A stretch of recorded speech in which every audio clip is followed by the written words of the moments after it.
Welcome students to the fourth lecture for the chapter Is Matter Around Us Pure. This is the last lecture of this chapter. Now the first topic of this lecture is separation of components of air. Last lecture में मैंने आपको बताया था fractional distillation is a method to separate mixture of liquid having different boiling points and उसका दो application भी बताया था कि this method is use to separate component of air and second this method is use to separate to obtain petrol kerosene diesel etcetera from raw petrol means petroleum से petrol diesel kerosene लेने के लिए भी fractional distillation use होता है. Now how the different components of air is separated by fractional distillation. Now air is a mixture of different gases. Air is compressed by increasing the pressure and cooled by decreasing the temperature to get liquid air. First of all air को liquid air में बदला जाता है by means of cooling and compression. Means ठंडा करके उसका temperature कम किया जाता है और कंप्रेशन से उसका पार्टिकल्स को पास लाया जाता है जिससे कि एयर जो है वो लिक्विड स्टेट में आ जाता है, उसको कहते हैं liquid air. Non liquid air is then और ये जो लिक्विड एयर में कन्वर्ट होता है अबाउट -200 डिग्री सेल्सियस पे जाकर एयर जो होती है लिक्विड एयर में कन्वर्ट होती है. The liquid air is then allowed to warm up slowly in a fractional distillation column. Means उस लिक्विड एयर जो कि हमको नियर अबाउट -200 डिग्री सेल्सियस में मिली है उसका टेम्परेचर जब धीरे धीरे बढ़ाया जाता है फ्रैक्शनल डिस्टिलेशन कॉलम में then different components separate at different heights depending on their different boiling points. तो अलग अलग कंपोनेंट्स अपने बॉइलिंग पॉइंट के बेसिस पे अलग अलग टेम्परेचर पे सेपरेट हो जाते हैं. For example nitrogen which is the main component of air is separated at -196 degree Celsius. then organ is separated at -186 degree Celsius. Means हम -200 से टेम्परेचर बढ़ाएंगे तो -196 उससे ज़्यादा होगा, देन -186 उससे भी ज़्यादा होगा, देन ऑक्सीजन जो है वो -183 डिग्री सेल्सियस पे सेपरेट हो जाएगी. In this way the different components of air is separated by fractional distillation.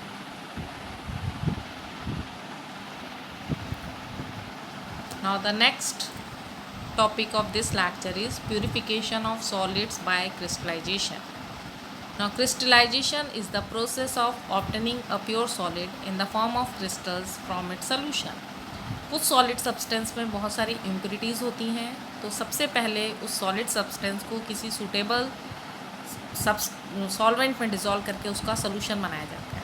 उस सोल्यूशन को जब कुछ समय के लिए रख दिया जाता है तो जो प्योर सॉलिड के क्रिस्टल्स हैं वो फॉर्म होने लगते हैं. इस प्रोसेस को क्रिस्टलाइजेशन कहते हैं. For example by crystallization we can obtain pure copper sulphate from its solution. Copper sulphate एक केमिकल सब्सटेंस है जिसके ब्लू कलर के क्रिस्टल्स होते हैं. सपोज इसमें कुछ इम्प्योरिटीज़ हैं तो सबसे पहले मैथड जो होता है उसमें near about 5 gram of copper sulphate को मिनिमम अमाउंट ऑफ वाटर में डिज़ोल्व करेंगे. डिज़ोल्व करने से जो सॉल्यूशन फॉर्म होगा तो अनडिज़ोल्व इम्प्योरिटीज़ हैं, जो इम्प्योरिटीज़ डिज़ोल्व नहीं हुई उनको हम फिल्टर करके सेपरेट कर देंगे. और यदि कुछ इम्प्योरिटीज़ हैं वो डिज़ोल्व हो गई तो यदि वो सब्सटेंस से ज़्यादा सॉल्युबल होंगी तो पहले सब्सटेंस के क्रिस्टल बनेंगे और जो डिज़ोल्व इम्प्योरिटीज़ हैं उनके क्रिस्टल्स बाद में बनेंगे. Means this method is use to separate soluble impurities and the impurities which are more soluble than crystals. Means यदि कुछ ऐसी इम्प्योरिटीज़ हैं जो साथ में डिज़ोल्व हो जा रही हैं लेकिन मोर सॉल्युबल है तो बाद में क्रिस्टल फॉर्म में आएंगी. तो सॉलिड सब्सटेंस क्रिस्टलाइज पहले होंगे और इम्प्योरिटीज़ क्रिस्टलाइज बाद में होंगी. Means for the crystallization of copper sulphate about 5 gram of copper sulphate is dissolved in minimum amount of water. Then solution is filtered to remove the insoluble impurities. Insoluble impurities को छान कर अलग कर दिया. then evaporates the solution in a china dish to get a saturated solution. फिर उस solution को evaporate करके थोड़ा concentrate कर लेते हैं. then the solution is covered with a filter paper and allow it to cool. फिर उसको filter paper से ढक कर ठंडा करने रख देते हैं. then pure copper sulfate crystals are formed.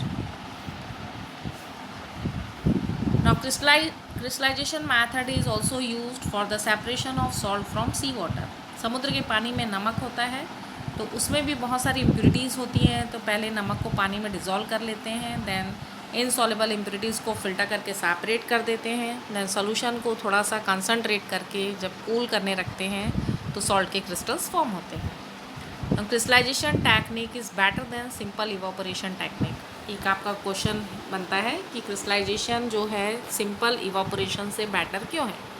तो इसके दो पॉइंट्स हैं, सम सॉलिड्स डिकम्पोज और some like sugar char on heating to dryness. Evaporation पे क्या होता है, किसी हम सॉलिड सब्सटेंस को उसके सोल्यूशन से सेपरेट कर रहे हैं तो उसका सॉल्वेंट को हीटिंग करके इवापोरेट करते जाते हैं। तो यदि हम पानी उसका सॉल्वेंट को हीटिंग करके सेपरेट करना चाहें तो कभी कभी वो सॉलिड सब्सटेंस डिकम्पोज हो जाता है, और जैसे शक्कर है तो चैड हो जाती है, मीन्स काली पड़ जाती है यदि ड्राइनेस तक कूलिंग करेंगे। तो हम सॉल्वेंट को इवापोरेशन से सेपरेट करेंगे तो थोड़ा डिफ़िकल्ट होगा, लेकिन crystallization is the better than crystallization process is better than evaporation. Some impurities may remain dissolved in the solution even after filtration. और evaporation पे क्या होगा, some impurities may remain dissolved in the solution even after filtration. Filter करने के बाद में भी कुछ impurities जो होगी solution में present हो सकती है. That's why crystallization is better than evaporation.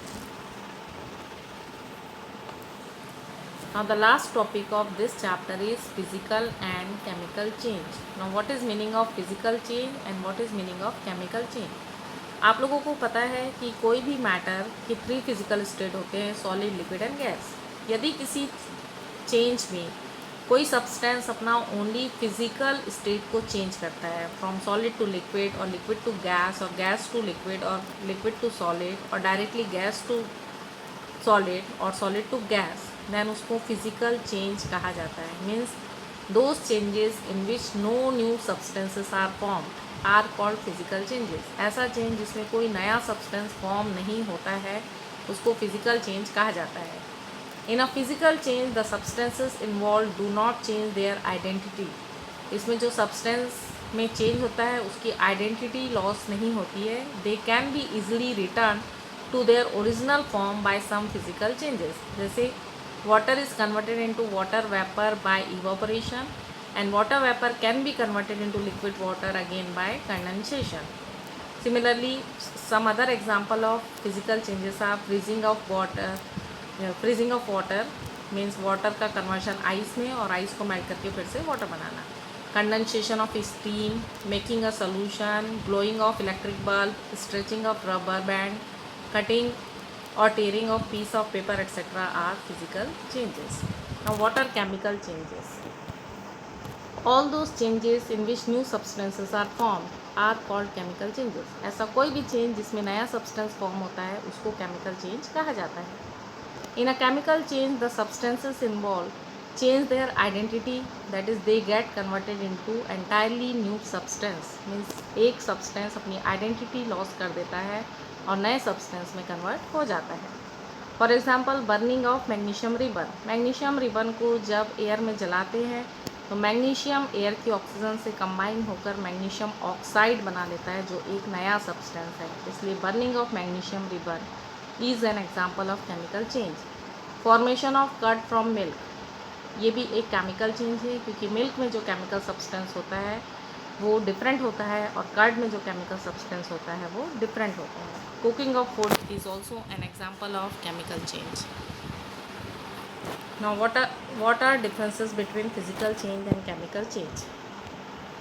First difference ये ऑलरेडी मैंने आपको बता दिया है, no new substance is form in the physical change, a new substance is form in a chemical change. Physical change is temporary change, means हम फिर से उसको ओरिजिनल स्टेट में ला सकते हैं। Means ice to water, water to ice, फिर से आइस से वाटर बना सकते हैं, वाटर को फिर से आइस में कन्वर्ट कर सकते हैं। अ chemical change is a permanent change, means एक बार एक केमिकल चेंज हो जाता है तो उसको फिर से बैक लाना डिफ़िकल्ट होता है। ठीक है, टेम्परेरी चेंज है, इट मीन्स रिवर्सिबल है, वापस आ जाता है। ऐसी रिएक्शन जो दोनों डायरेक्शन में होती है उनको रिवर्सिबल कहते हैं, चेंज कहा जाता है। तो physical change is reversible, chemical change is irreversible, means only in one direction होता है। वेरी लिटिल हीट और light energy is usually absorbed और given out in the physical change. Physical change में या तो बहुत थोड़ी सी एनर्जी या हीट इवॉल्व या एब्जॉर्ब्ड होती है, लेकिन केमिकल चेंज में लॉट ऑफ हीट और लाइट एनर्जी इज एब्जॉर्ब्ड और गिवन आउट। मीन्स बहुत ज़्यादा हीट या लाइट एनर्जी एब्जॉर्ब या फिर इवॉल्व होती है। And in a physical change the mass of substance does not alter. In a physical change means जो रिएक्टेंट का मास होगा, जो रिएक्ट कर रहे हैं उसका मास होगा, और जो फॉर्म होगा उसका मास बराबर होगा। सिमिलरली केमिकल चेंज में भी मास ऑफ सब्सटेंस चेंज नहीं होता है। जितना मास रिएक्टेंट का होता है उतना ही मास प्रोडक्ट का होता है, लेकिन वो नए सब्सटेंस में चेंज हो जाता है। That's all the topics of your second chapter completed. Now all of you complete these notes related to this video in your copy, and it will be checked by me when the school opens.